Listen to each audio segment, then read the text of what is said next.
आज की कहानी गरीबी के जंजाल से निकलकर दुनिया के सबसे बड़े लोकतंत्र के नायक बनने तक के एक संघर्ष भरे सफर की है। जी हां दोस्तों, आपने सही पहचाना, ये कहानी किसी और की नहीं, प्रधानमंत्री नरेंद्र मोदी की है। कहा जाता है कि आजाद भारत में पंडित नेहरू और इंदिरा गांधी के बाद इतना लोकप्रिय प्रधानमंत्री अगर कोई हुआ है तो वो है नरेंद्र मोदी। हालांकि इनकी पर्सनैलिटी जितनी फेमस है, इनका पॉलिटिकल करियर उससे कई गुना ज्यादा कंट्रोवर्सी से भरा पड़ा है। लेकिन इनकी शख्सियत कुछ ऐसी है कि जो इनको पसंद नहीं करते हैं वो भी इनको नजरअंदाज नहीं कर पाते। तो आखिर एक चाय वाले के रूप में शुरू हुआ जिंदगी का सफर उनको दुनिया के one of the strongest leaders की पोजीशन पर कैसे ले आया। एक सन्यासी बच्चा भारतीय राजनीति की सत्ता के शिखर पर कैसे पहुंच गया। आज की इस वीडियो में हम नरेंद्र मोदी जी की जिंदगी के रोमांचक सफर से जुड़े इन सभी सवालों के जवाब ढूंढने की कोशिश करेंगे। तो आइए बिना देर किए इस डिस्कशन को शुरू करते हैं। Early life. दोस्तों, दिन था 17 सितंबर साल 1950। नरेंद्र मोदी ने गुजरात के मेहसाणा डिस्ट्रिक्ट के वडनगर गांव में एक पुअर फैमिली में जन्म लिया। उनकी मां का नाम था हीराबेन मोदी और पिता का नाम दामोदर दास मूलचंद मोदी। हीराबेन मोदी और दामोदर दास मूलचंद मोदी के 6 बच्चे थे। नरेंद्र मोदी अपने 6 भाई बहनों में तीसरे नंबर पर थे। वो बताते हैं कि बचपन में उनके पिताजी वडनगर रेलवे स्टेशन पर चाय का एक छोटा सा स्टॉल लगाया करते थे और मोदी जी इस स्टॉल पर अपने पिताजी की मदद किया करते थे, जहां वो ट्रेन के डब्बों में जाकर चाय बेचा करते थे। ट्रेन में अलग अलग लोगों के साथ बातचीत के दौरान उनकी हिंदी शुरू से ही काफी अच्छी हो गई। वहीं दूसरी तरफ उनकी मां घर चलाने के लिए दूसरे घरों में भी काम किया करती थी। बचपन में उन्होंने अपनी स्कूलिंग वडनगर से ही की। वो बड़े शौक से स्कूल जाते थे।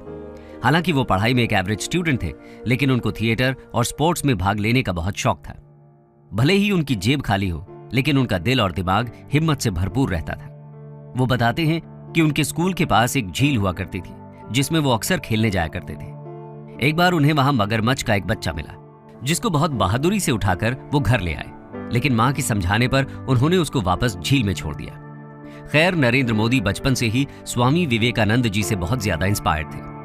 वो अक्सर फ्री टाइम में उनकी किताबों को पढ़ा करते थे। इसके अलावा उनको इतिहास पढ़ने का भी बहुत शौक था।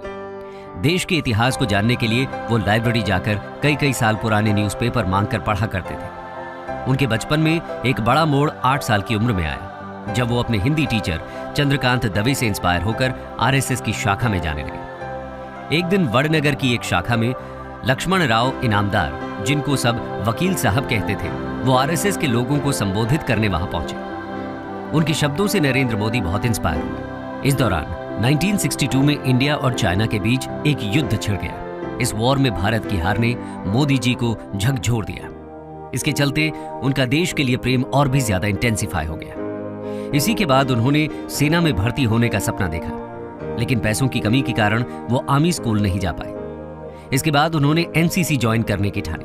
हालांकि उनकी कद काठी एनसीसी के स्टैंडर्ड्स के हिसाब से फिट नहीं बैठ रही थी, लेकिन जब उनकी कमिटमेंट को देखते हुए उनके फिजिकल टेस्ट लिए गए, तब उन सब में उन्होंने बाजी मार ली। इसके अलावा मोदी जी की एक और खूबी थी, उनको साफ सुथरे कपड़ों का बहुत शौक था। हालांकि वो बहुत महंगी पोशाक नहीं पहनते थे, लेकिन वो जो भी पहनते वो एकदम साफ सुथरा होता था। ये उनकी पर्सनैलिटी में आज भी साफ झलकता है। दोस्तों, इसी दौरान लगभग 13 साल की उम्र में उनकी शादी तय कर दी गई और 17 साल की उम्र में उनकी यशोदाबेन चमन लाल के साथ शादी कर दी गई। इस बीच उन्होंने देश के जवानों की भी खूब सेवा की। 1965 के इंडो पाक वॉर के दौरान सैनिकों के साथ उनका लगाव और भी ज्यादा बढ़ गया। बताया जाता है कि वो वडनगर स्टेशन पर सैनिकों से भरी ट्रेन्स में उनको चाय और खाना पहुंचाया करते थे। यानी उनमें छोटी सी उम्र से ही देश प्रेम कूट कूट कर भरा था। धीरे धीरे वो और भी ज्यादा विचारशील होते गए। वो अपना ज्यादातर समय लाइब्रेरी में किताबों के बीच बिताने लगे। वो अपने देश के लिए कुछ कर दिखाना चाहते थे। साथ ही वो घर से बाहर निकलकर जीवन का सही अर्थ भी खोजना चाहते थे। उनका मानना था कि वो घर परिवार में उलझकर ये नहीं कर पाएंगे। इसलिए शादी के कुछ ही समय बाद उन्होंने घर से दूर जाने का फैसला किया। 1967 में उन्होंने बहुत छोटी सी उम्र में ही अपना पारिवारिक जीवन त्याग दिया। आगे जाकर उन्होंने अपना नाम अनिकेत भी रखा। अनिकेत यानी जिसका कोई घर नहीं। खैर, घर से निकलकर वो सबसे पहले अपने आदर्श स्वामी विवेकानंद की दीक्षा लेने दीक्षा मठ जा पहुंचे। लेकिन वहां उनको दीक्षा नहीं दी गई। असल में रामकृष्ण मिशन का सन्यासी बनने के लिए उनका ग्रेजुएट होना जरूरी था, लेकिन मोदी जी इसके लिए एलिजिबल नहीं थे। वहां के लोगों ने उनको समझाया कि अभी उनकी उम्र अपने परिवार के साथ रहकर उनकी सेवा करने की है। इतनी कम उम्र में इतना कठिन जीवन ठीक नहीं है, लेकिन उन्होंने तो ठान लिया था। तो इसके बाद उन्होंने लगभग 2 साल नॉर्दर्न और नॉर्थ ईस्टर्न इंडिया में ट्रैवलिंग करते हुए गुजारे। कोलकाता से नॉर्थ ईस्ट, वहां से अल्मोड़ा, उसके बाद केदारनाथ, फिर वहां से दिल्ली, राजस्थान और राजकोट से होते हुए वो गुजरात की ओर गए।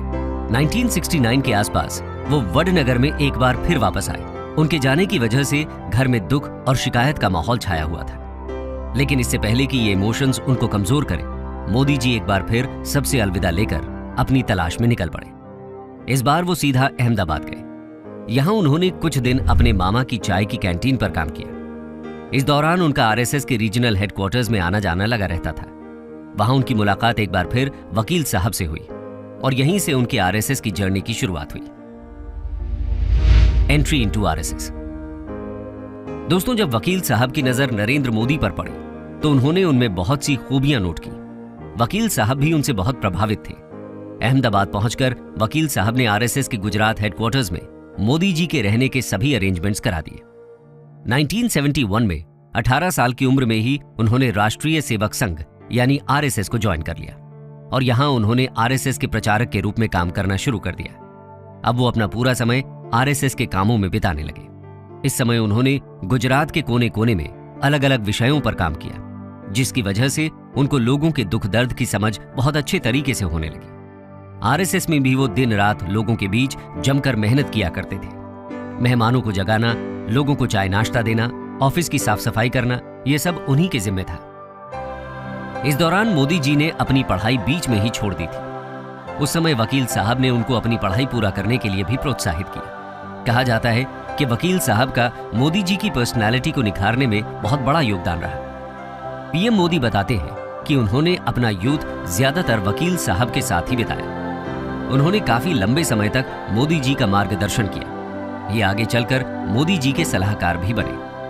खैर, 1975 में देश में लगी इमरजेंसी के दौरान जब आरएसएस जैसी संस्थाओं को बैन कर दिया गया, उस समय भी मोदी जी अपने काम से पीछे नहीं हटे।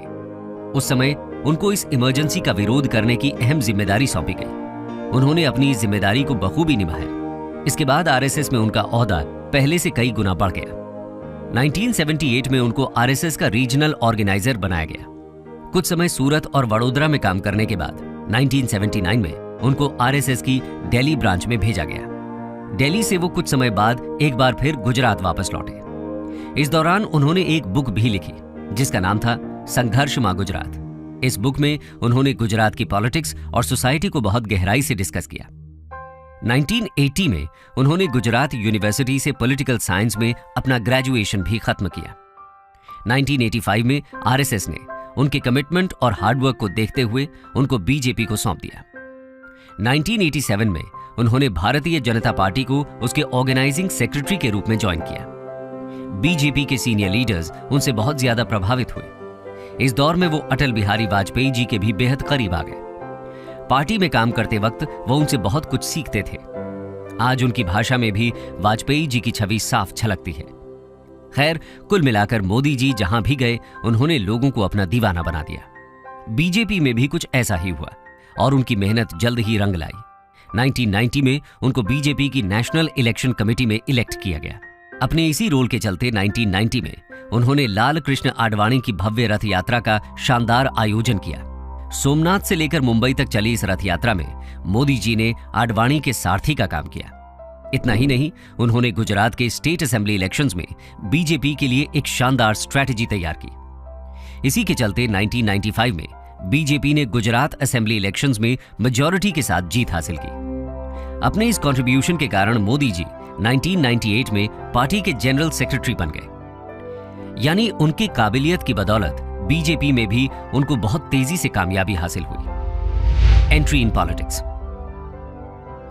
दोस्तों, इसके बाद मोदी जी की जिंदगी में सबसे बड़ा पॉलिटिकल टर्न आया 2001 में। 2001 में उन्होंने गुजरात के तत्कालीन सीएम केशुभाई पटेल को इस पोजीशन पर रिप्लेस किया। असल में केशुभाई पटेल की तबीयत उन दिनों बहुत खराब रहती थी, ऐसे में इस पद के लिए अगर सबसे ज्यादा डिजर्विंग कैंडिडेट कोई था तो वो थे केवल मोदी जी। इसी दौरान गुजरात में एक बेहद अनफॉर्चुनेट इवेंट भी हुआ।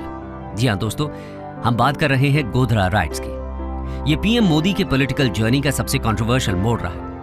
ऑपोजिशन ने इन राइट्स को लेकर मोदी जी पर कई सवाल उठाए, लेकिन हाल ही में उन्हें और उनकी पार्टी को इस केस में सुप्रीम कोर्ट द्वारा क्लीन चिट दे दी गई। इसके बाद वो 3 कंसेक्यूटिव टर्म्स के लिए सीएम के पद पर नियुक्त होते रहे। सीएम के तौर पर उन्होंने गुजरात की इकोनॉमी, उसकी एग्रीकल्चरल और टेक्नोलॉजिकल डेवलपमेंट को बहुत तेजी से बूस्ट किया।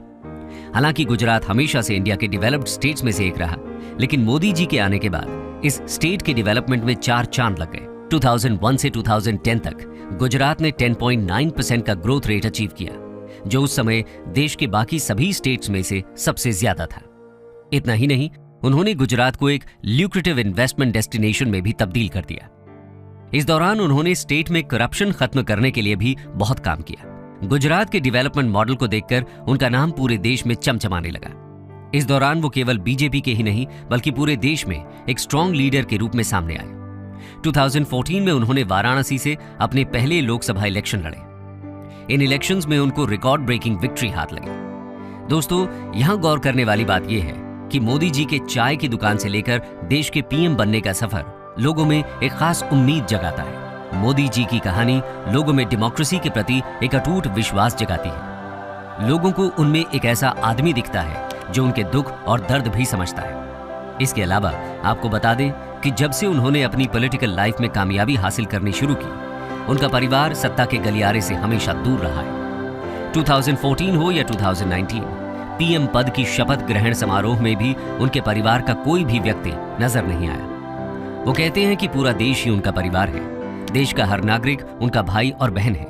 उनका जो कुछ भी है वो सब कुछ उनके देशवासियों का है, और अपने देश के सिटीजन्स के साथ उनका ये अटूट कनेक्शन आज उनकी सक्सेस की सबसे बड़ी वजह है।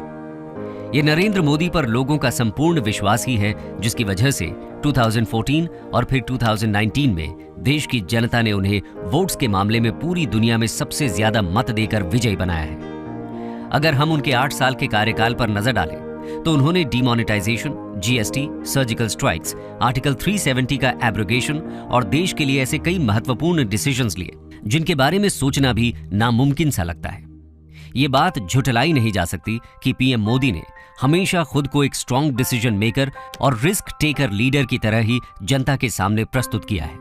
और केवल इंडिया ही नहीं, आज पूरी दुनिया के बड़े बड़े लीडर्स मोदी जी के साथ एक ऐसी इक्वेशन शेयर करते हैं जो शायद ही इंडिया के किसी और पीएम के साथ शेयर की गई। जब भी वो किसी देश में किसी बड़े इवेंट के लिए जाते हैं तो वहां की गवर्नमेंट और लोगों के बीच उनको लेकर जो क्रेज देखने को मिलता है वो उनके इसी यूनिक चार्म का जीता जागता उदाहरण है।